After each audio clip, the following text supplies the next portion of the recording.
Wooten's airboat rides and swamp buggy rides. So we paid for 2 swamp buggy tours, and for 2 airboat rides it came out to be $101.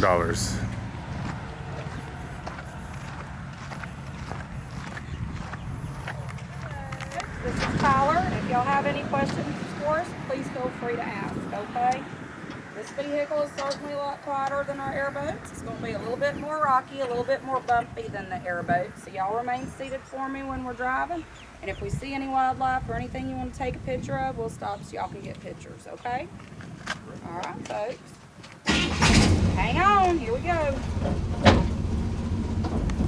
It's a little bit dry over here. We do have some water left over from rain season.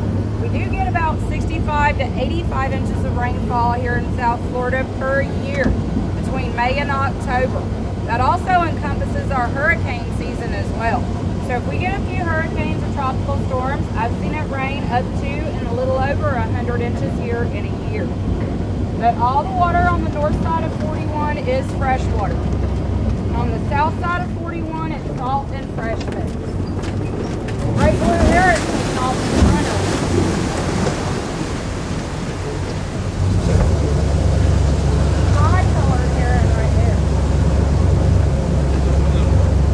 I'm gonna move up 300 different species of birds here in the state of Florida. 45 mammals, 56 reptiles and amphibians, and over 100 species of insects, including butterflies. Yes. Hey, the wildlife folks, they never seem to show up to work all the time.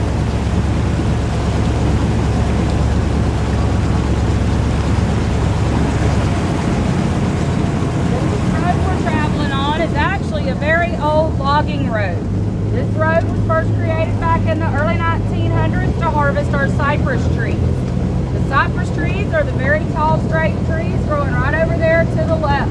They kind of look dead right now. That's because they're a deciduous tree. By springtime they'll be really pretty and green again. But they logged our cypress trees because they're resistant to rot, mold, mildew, termites.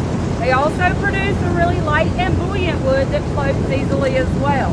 If we were to cut a healthy cypress tree down and submerge it under the water, it would actually take 100 years for the tree to decompose and rot away completely. That's why Seminole Indians utilized them first for all of their big wooden projects. It was later in history that they were harvested for commercial use. They became protected in the mid-1940s, and you can't cut them anymore in the state of Florida. It is a very slow-growing tree. The seed of the cypress tree has to stay submerged in the water for 100 days before it'll germinate to root and grow. And because we were blessed with so many biting flies, insects, and especially mosquitoes, we were also blessed with an insect repellent as well. This little bush right over here is what we call wax myrtle, and it's our natural insect repellent. That one will keep the state bird off of you. That's a mosquito. I think maybe it's because they get big enough to carry off down here. But you can strip the leaves off the wax myrtle, rub them all over your skin, it'll repel you insects. It'll even cover up your natural human scent as well, so none of the wildlife can smell you. The deer and the wild boar we're allowed to hunt can't smell you, but those panthers, bears, and bobcats that can hunt us, well, they can't smell you either. So the wax myrtle's a really good one to know. And you can even take the seeds from the plant, process them, and make candles out of it as well. So that's how it gets its name. And I want to show you guys one plant out here. It's a little tiny white greenish looking flowers blooming right here. They grow in clusters on the top. It almost looks like a cauliflower. That is water hemlock. That is the most poisonous plant in North America. If you ingest that, you'll be dead in 30 minutes. Yep. Can I buy some of that?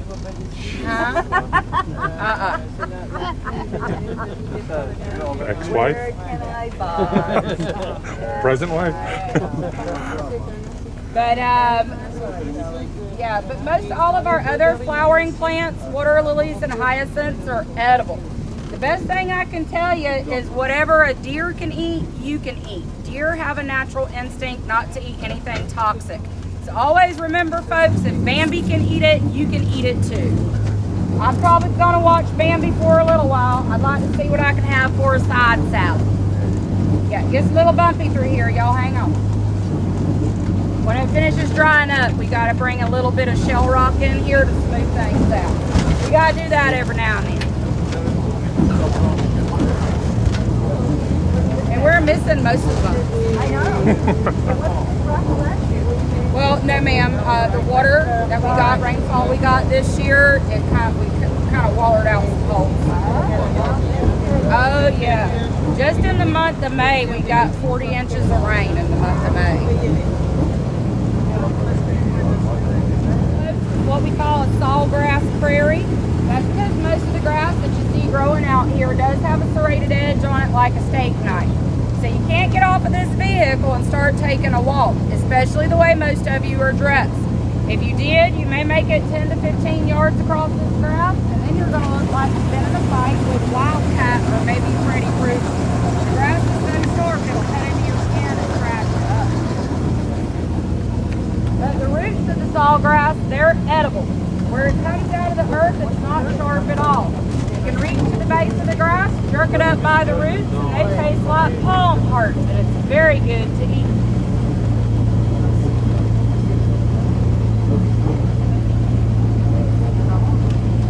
What do you know about that ghost orchid, right? Is that what it's called?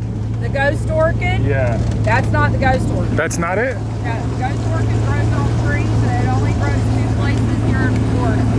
Waxahachie Strand and Corkscrew Swamp Sanctuary. Oh, so what is that? That's a nice one. That is a deer lily or a string lily. You can eat those. Oh. Yeah, but the state of Florida does have 135 native species of orchids. The state of Hawaii only happens to have 2. Go Florida. That's right. We got the gorgeous beaches. We also got the most orchids. And you know what? We don't have as many great white sharks.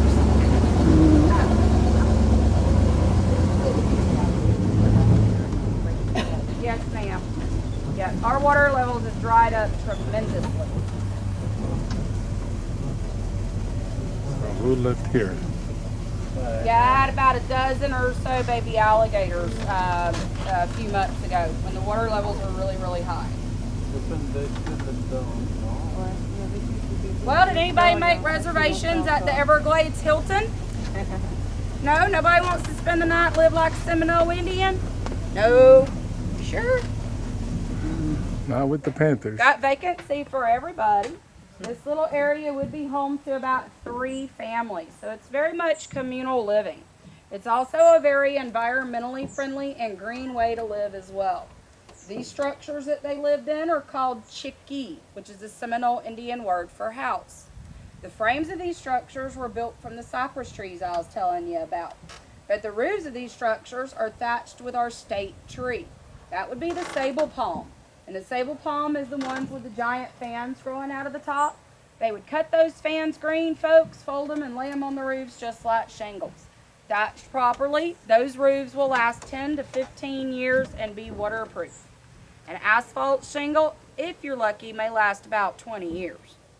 And if you get a good wind or a strong hurricane that comes through and takes off part of your roof, all you got to do is just walk out in the backyard to the hardware store and cut more shingles.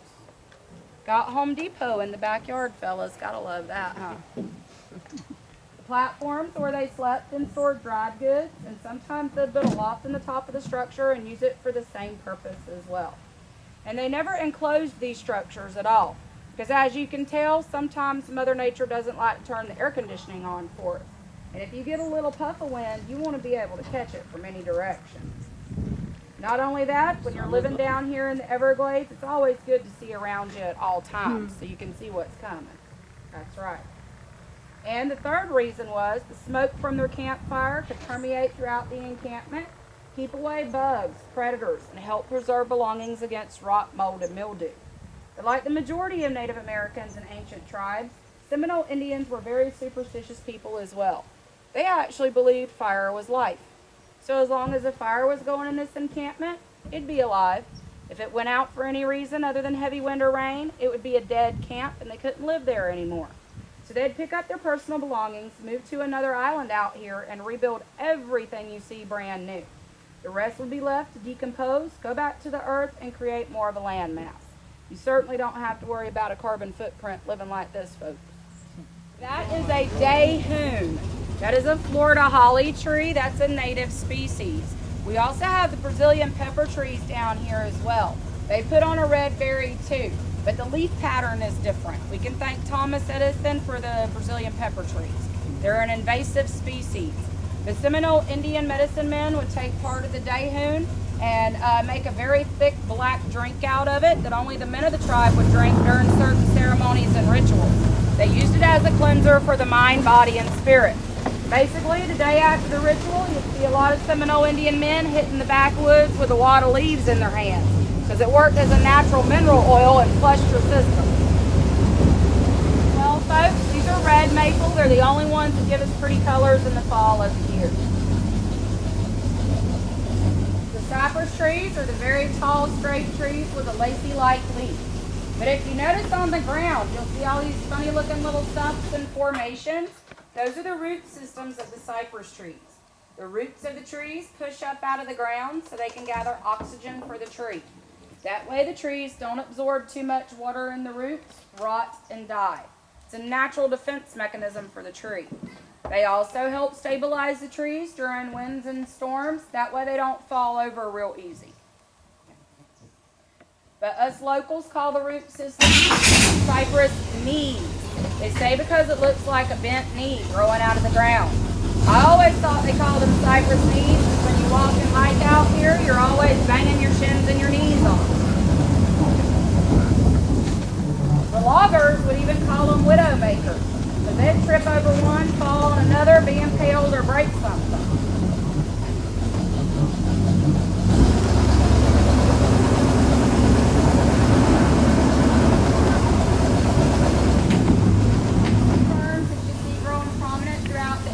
You can eat the young shoots off of most of those.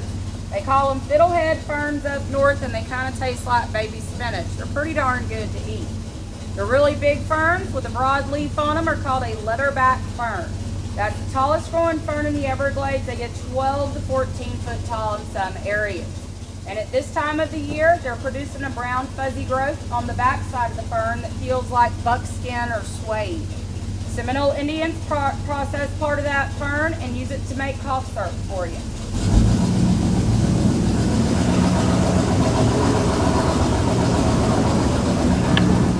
And you can't eat armadillos because they carry leprosy.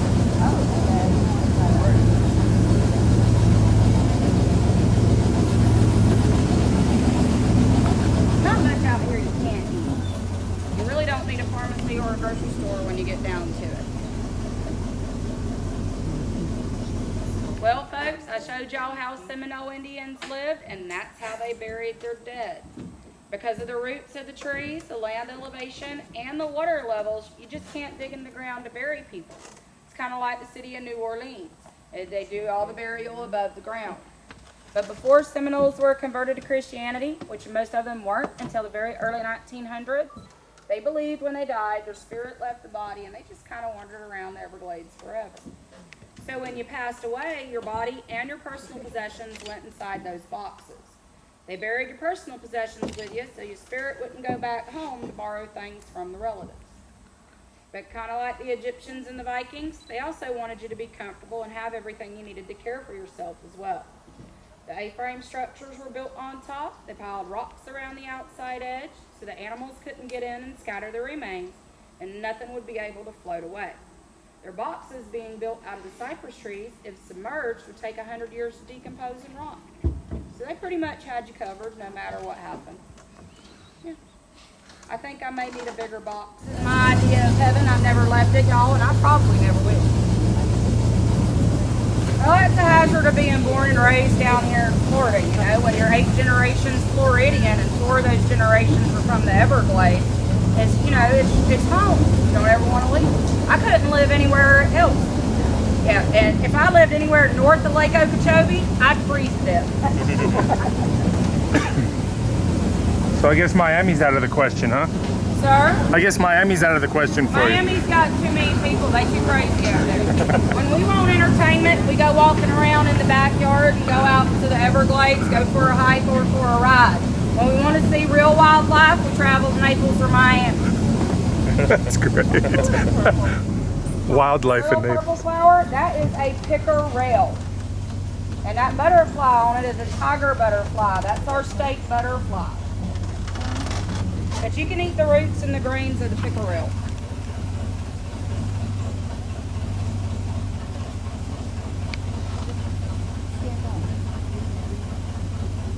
You see a shock of purple. That's Joe. Joe wants some fire water. Yeah. Absolutely. They did a lot of moonshining down here during the Prohibition era. You know, somebody had to supply Miami with whiskey during that time period, and it came out of the Everglades. Even the gangster Al Capone, he had about 24 distilleries here in the Everglades and operated them throughout the Prohibition era. Lived in the Everglades for a couple of weeks, hiding out from authorities as well. This is a perfect spot to hide out. If you don't want to be found, you are not being found out here. But sometimes you can hide a little too well and get lost yourself. Absolutely.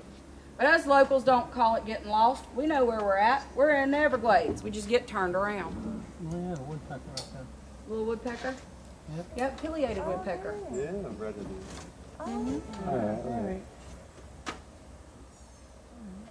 We're starting to see more of those, but we got about 4 red-shouldered hawks that live in this cypress strand and about 5 or 6 barred owls. And they like to eat the woodpeckers and the other little birds. Yeah. But most of the gentlemen that moved into the Everglades, like one of my ancestors in the mid-1800s, well, there's just kind of outlaws and criminals, and that's why they moved down here. And they made most of their money off of hunting and poaching wildlife for luxury items. And any of the wildlife luxury items could be created out of, that's what they killed. So anything for their fur, alligators for leather goods and accessories, and even birds for feathers for women's hats and clothing. In the year 1900, folks, 1 ounce of bird feathers was equal to 1 ounce of gold. Yeah. Queen Victoria of England is blamed for starting the fashion trend with the bird plumes and the hats and on the clothing. But most all of our birds here in South Florida and in other areas of the United States were poached to extinction. That's why in 1903, the federal government made most of those birds illegal to hunt. And they even sent about 4 dozen federal wildlife officers down here into the Everglades to help put a stop to the bird poaching as well. They're still looking for most of those fellas. Yeah. But your first environmental martyr in history killed right here in the Everglades, folks. The first human to ever die for an animal. His name was Guy Bradley. He was an ex-bird poacher turned wildlife activist and police officer for the state of Florida. He was killed by other men trying to stop them from killing the birds. Here in Florida over the past 150 years, added along with the poaching, that's why we have so many endangered and protected animal species, and that's why all of our hunting is highly regulated as well.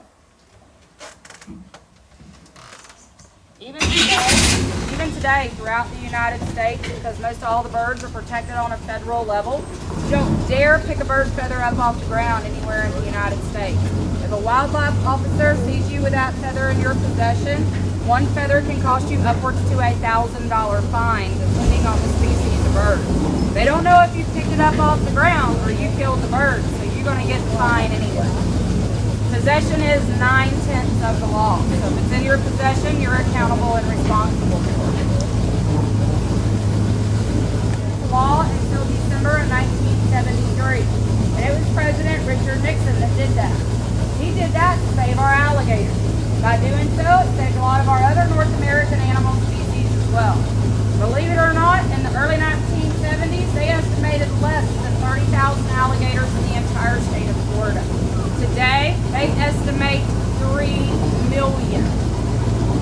So, if the government estimates 3 million alligators, in reality, we have closer to 5. All I know is there's no fresh water in Florida that alligators don't live in.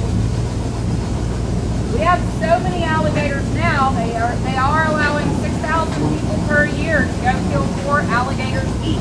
as a means of population control. But alligators are still considered a protected species. The only reason is they closely resemble the North American crocodile, which is endangered. The Everglades is the only place on the planet where alligators and crocodiles coexist together naturally. But your North American crocodiles, they like the salt water. They're on the very edge of the 10,000 islands, and they like to inhabit the Florida Bay area.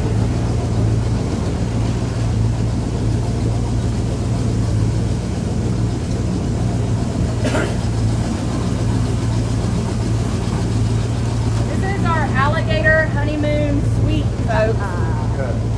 We do raise all of our alligators here in captivity. We take nothing out of the wild and pin it up. But we only raise our alligators for viewing and educational purposes. We do not process them for their meat or their hides. The male is way over on the other side of the bank. My female has been hiding out here lately. Oh yes sir, that is a southeastern slider. They have yellow streaks on their neck. There's also a few salt shell turtles in here as well. And that's how you know we feed our alligators really, really good, or there wouldn't be a turtle left in this pond. Turtle is one of an alligator's favorite foods out in the wild. They crunch them up, shell and all, like M&M candies. So I say turtles are M&Ms for alligators. An 8 to 10 foot alligator has 70 to 80 teeth and right at 2,000 pounds of bite pressure per square inch of jaw. Now it only takes 6 pounds of pressure to remove a finger. So you can imagine what my babies can do if they get a hold of it. My female that's in here is about 9 feet in length. My male's about 12 feet in length. But they do get fed about 100 to 150 pounds of meat per week. They do get chicken, beef liver, and pork. Overall, we go through right around 3,000 pounds of meat for all of our animals in captivity. And they do get fed chicken, beef liver, and pork. Comes off the back of a restaurant supply truck. So it's USDA grade, human consumptible food. I think that's funny because alligators prefer aged meat. They'd rather have something that's a little bit raw. If they catch a large mammal out in the wild, they drag it up underneath the water, stuff it up underneath a log or into a hole in the side of the bank. And they'll sit there and guard it for 3 or 4 days till it gets a little bit aged, then they go back and eat it. Now y'all know why there's so many alligators on golf courses in Florida. They prefer aged meat. That's great. That's right. Well, you about outrun an alligator even in a golf cart. On the land, they can run 25 to 30 miles an hour up to 1/4 of a mile. And whatever you do not run in a zigzag pattern. That will get you caught quicker. That's a myth. The best thing I can tell you to do is if you're ever being chased by an alligator, is find the nearest tree, shimmy to the top of it like a spider monkey. Go down. Red-shouldered hawk right there. Yeah. Either find the nearest tree, shimmy to the top of it like a spider monkey, or make sure you got somebody with you that runs much slower than you do.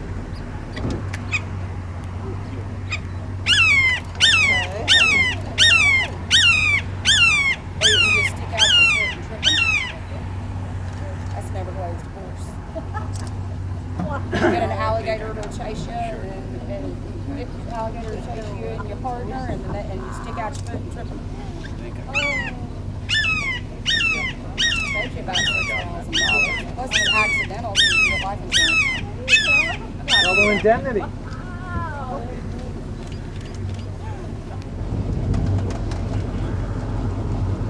Those are alligator garfish right in there. Yeah. Alligator, you can see them underneath the water. Yeah. Alligator garfish. That's what Seminole Indians call Everglades lobster. It was one of the staples of their diet. Yeah. They used to get so big, like this big, and you could spearfish them or shoot them with a bow and a arrow. But it's a very, very, very white meat. That's why they call them Everglades lobster. Everglades lobster, huh? But a very, very bony fish as well. They'd skin them out, boil the meat off of their bones, and use it in like their softy and stews and things like that.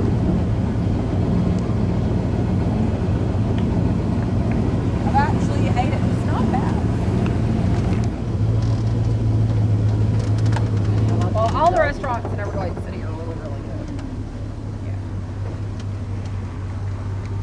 one of my favorites is Cornelia Street Grill.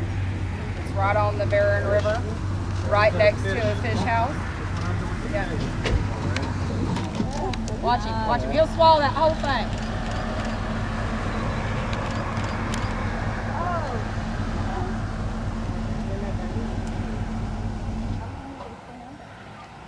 Not very long. I think the fish brought him under. Oh yeah, we can try. He might have lost. I don't know. Oh, he's got another one. Away He's from going that to other one he's got. Oh, watch. They're fighting. I love it. Watch him. He's like, get away from me. Catch you on. Look there. Look. He dropped it. He dropped it. Oh, he's got it. See, you don't need Discovery Channel or Animal Planet. You just take a walk in the backyard. He's not gonna fit that. He almost got it. Oh, he'll swallow that whole thing. He's trying.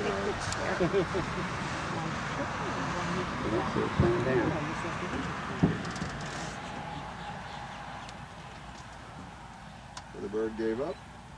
Oh yeah, he's about got it down too. He's got it halfway.